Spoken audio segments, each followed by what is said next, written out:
Hi guys, welcome back to my channel. In today's video I'm going to be sharing with you some DIY sensory toys or activities for kids. This video has been done in collaboration with two amazing Aussie mums, and between the three of us we've come up with some really cool and really affordable DIY sensory activities. So as I said, I've collaborated with two amazing mummies for this video. So the first one is Cara from Cara Collecting Memories. Cara is a mum of 3. She's just had a little boy very recently, so she does have a newborn. So she has a lot of newborn and obviously pregnancy updates from Ezra on her channel.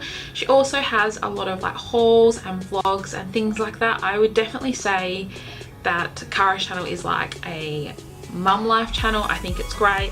There's so much variety, you're never bored on her channel, so please go and check it out after you finish watching this video.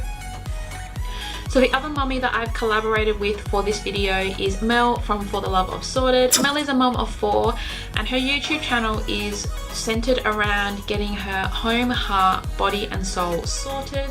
So on Mel's channel there's lots of chatty updates on her life and her kids. There's loads of speed cleaning and cleaning videos, so if you really love a good cleaning video, Mel's channel is definitely one to check out.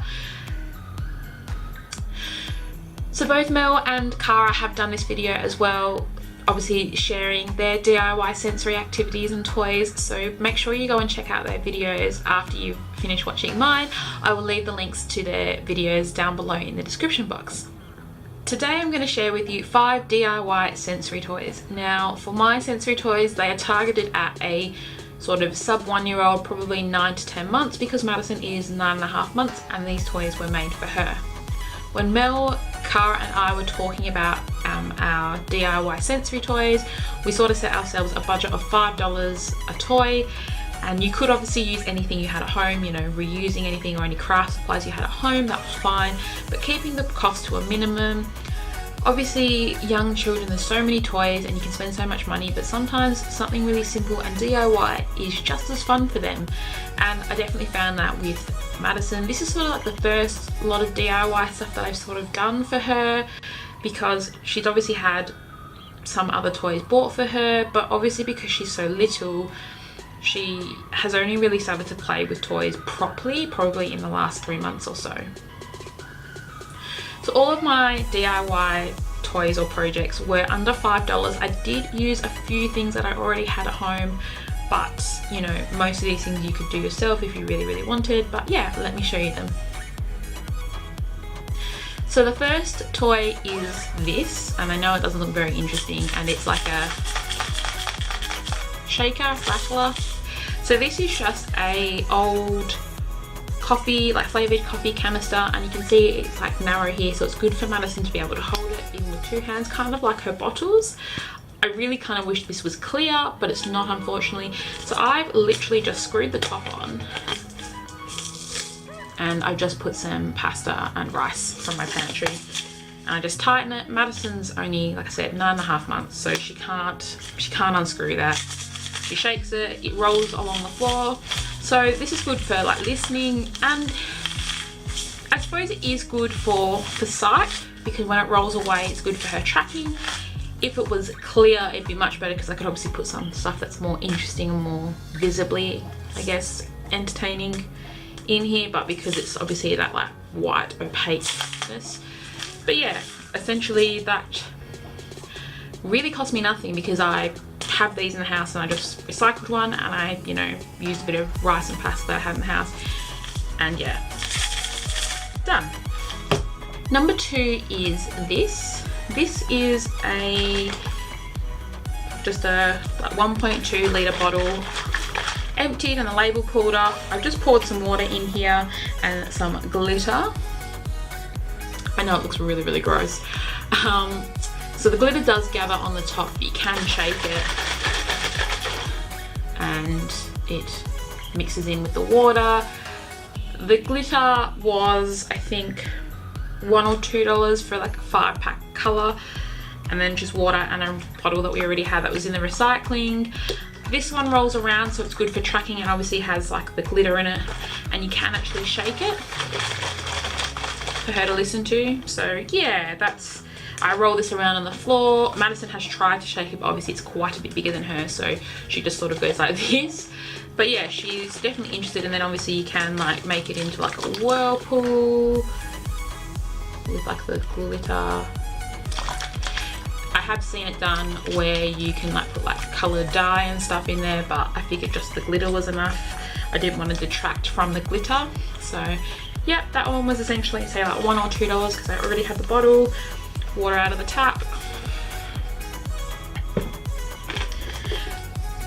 The next thing is this sensory cube. So this is a plastic container that I already had in my cupboard. I've seen these done before, and what you do is you put things in there that are visually enticing or interesting. So in this one we have a toilet roll, like roll with no toilet paper on it obviously, some multicolored pom-poms, some rice, and then some like reflective bubble wrap stuff. I don't really know what I had. Some I just chopped it up because it's like sort of like, actually I'll get it out, it's easier to show you, like this. And then yeah, like the pom-poms, and then just some like pasta spirals. So the idea is that you have it in there and you can shake it, it makes noise, but also because it rearranges how things are every time you look at it. And then they say when they get a bit older, or depending on what stuff's in there, you can actually like open it up and like get them to touch all the different things in there. So I thought that was pretty cool. You can just chuck whatever you want in there.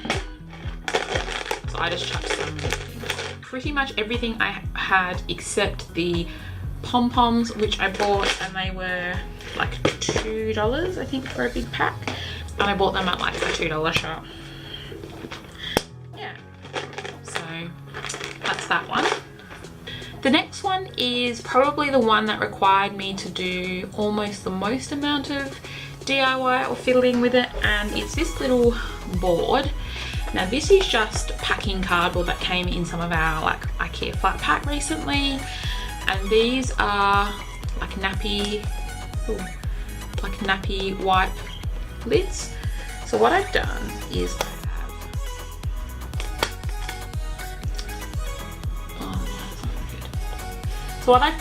I've just glued them to this card, and then I've put something different, like a textured paper.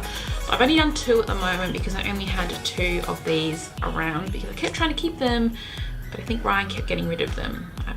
I don't know. So I only had 2. So yes, that's why there's a bit of space up here, because I'll probably put a third one when I have another one of these, when we've been through another pack of wipes.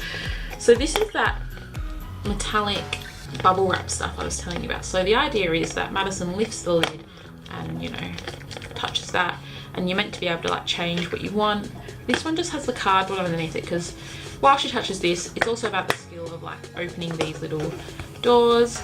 So this one was pretty much free because we already had, this came as from the IKEA flat pack. These are from the wipes that we use, and I actually had this material in my spare room.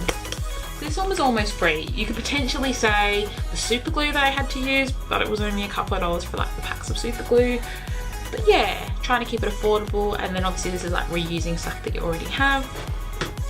So the last DIY sensory toy is probably my favorite, and it actually is Maddison's favorite as well, and it's this. And I know it doesn't look like much. So essentially it's a piece of the same packing cardboard that was from our IKEA stuff. That's the same as the one I showed you before. It's pretty weak, and I would probably redo this one again now that I know that Maddison actually quite likes this one. Maddison has a real thing for shoelaces. When Ryan gets home from work, she's straight over to his boots and wants to undo and pull the laces. Same with my dad, her granddad, she wants to just undo his laces. So what we did is I got a piece of card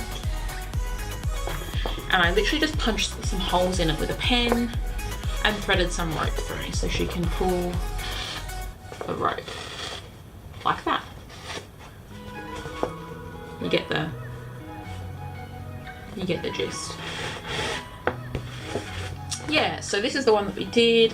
As you can see, there's a couple of extra holes, and it's because we had other rope threaded through there, like sort of a piece of rope threaded through a couple of holes, but it became too hard for her to pull. So sort of the singular ones like this is probably best for her.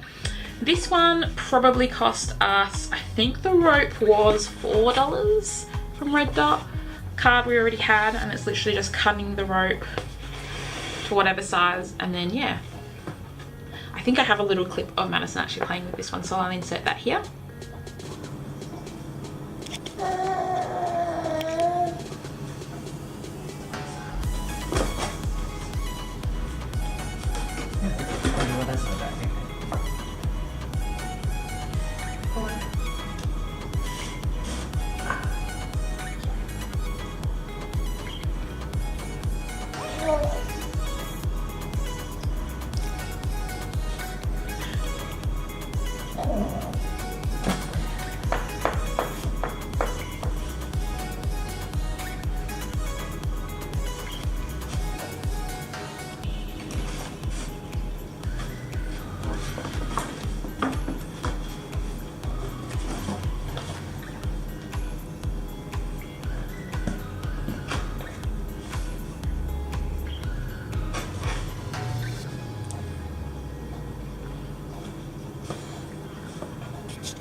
So they're all my DIY sensory toys. All of mine, like I said, were targeted at a baby because they were made for Maddison. I'm pretty sure Mel and Cara are going to be doing toys for slightly older kids because they do have older kids as well.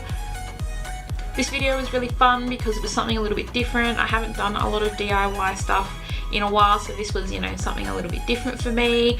I really hope you liked it. If you did, please give it a big thumbs up. Let me know down in the comments which was your favourite DIY sensory toy. Make sure you go and check out Cara and Mel's videos. Their links for their videos are down in my description box. If you aren't subscribed to my channel, please hit the red subscribe button. I would love for you to stick around so you don't miss out on any of my content. I upload new content every week. However, as December is approaching, I am participating in my very first Vlogmas, so I will be uploading content every day up until Christmas. So make sure you are subscribed so you don't miss out on any of my Vlogmas content. And if you don't want to miss a video, make sure you hit the little bell next to the subscribe button. It will notify you every time I upload a video. So that's it for this video. I hope you liked it, and hopefully I will see you in the next one. Bye guys.